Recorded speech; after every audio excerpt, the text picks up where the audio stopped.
Today is White Ribbon Day, a national campaign to push home the message that men's violence against women and girls must end.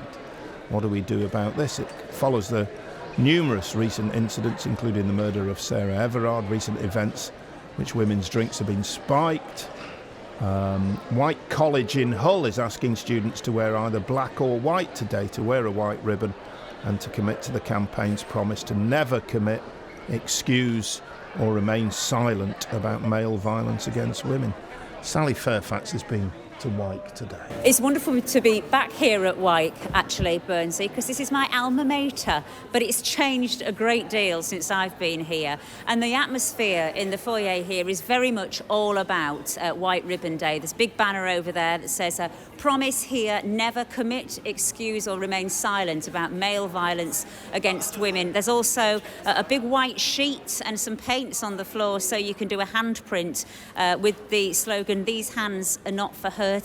We've got a table here with stickers and a donation bucket with the white ribbons, of course, and a bake sale as well, because buns always help, don't they? And the people I'm going to be speaking to are all in black and white. It's like looking at a piano keyboard, and this is their way of pledging that they're going to, be aware of this and do what they can to decrease the incidence of violence against women. I've got Libby and Josh here. Thanks very much for speaking to me today. Libby, beginning with you then. What kind of experience have you and your friends ever had of being the victims of this kind of thing?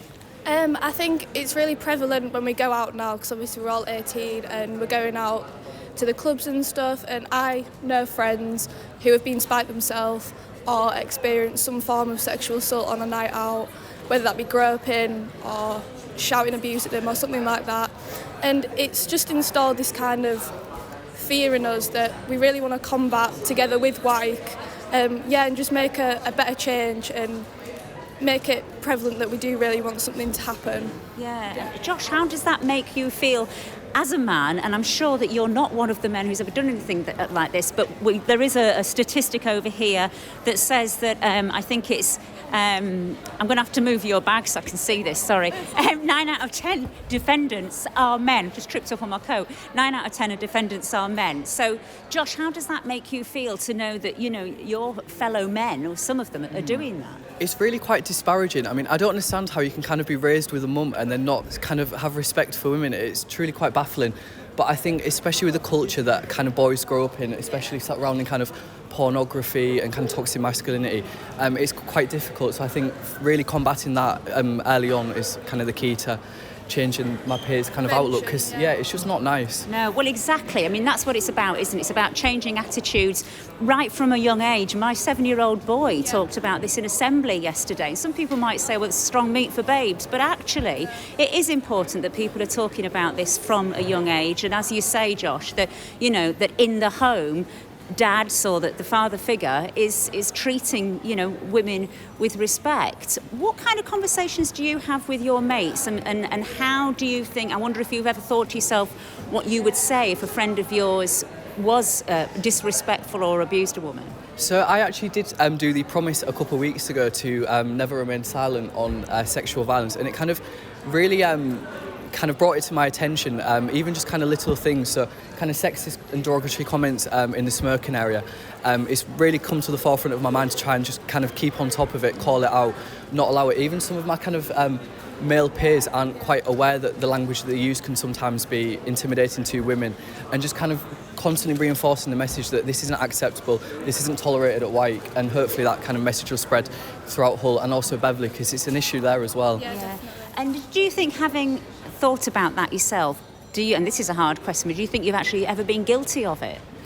Truthfully, yeah, it's quite difficult as a male to kind of, just be so outspoken about it, especially if you're kind of going against the grain. But I think Wyke's really helped me to kind of come into my own and realise that I don't want to be any part of, just letting it happen, be at the forefront of change. What do you think you would do or say if a mate of yours were to say anything, and remaining safe yourself, obviously? I think I'd probably, it depended on the situation, obviously, but just clear explanation of why it's wrong, just black and white spelling, none of this kind of tiptoe around in it, just getting to the root of the issue. This isn't acceptable because it kind of perpetuates this ideology and installs the toxic masculinity as well. It just lets it carry on and evolve into something worse, which is obviously what today's all about. We're trying to prevent that.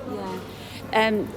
Andrea, you're from the pastoral team here at Wyke, and Josh and Libby have both mentioned the spiking incidents, for example. Yeah. I know that you're doing something next week, aren't you, to try and keep people safe so they're not victims of that, but also show people what a serious crime that is. Absolutely. I mean, it's in the news a lot, both locally and nationally. There's been incidents on Look North even recently about spiking incidents in Beverley, as Josh has mentioned, and Hull, and in the local clubs. And we're very much aware that our young students, especially after COVID, they're going out, they want to have a nice time, and that's absolutely right, that they should be teenagers and get to enjoy themselves and not have that fear that that's going to go on when they go out. So we've arranged a Stay Safe awareness event next Friday at the college, and we're working with a couple of the local agencies, Renew and Refresh particularly, who are going to give a series of talks to our students on the dangers of spiking, signs to look out for, not only in themselves but in their mates as well when they're out and about, so how they can almost look after each other, both girls and boys together. And we've also got Hull Street Angels coming in because they often go out into towns on a night out to help look after people, and they're going to be doing some work with our students as well. So it's just so important that we raise that awareness. And I'm absolutely sure that people like Josh and Libby are going to have a great time when they go out, and they've got a wonderful future ahead of them. But I also feel quite sorry for them, because it falls to them, doesn't it? Absolutely. To change attitudes like this, and attitudes that have been bubbling under for decades. They have indeed, and education plays such a key part in that. And obviously our demographic are 16 to 19-year-olds, which is that age group that are going out. And like you say, we want them to have that lovely normal teenage experience, which has been so disrupted over the last couple of years.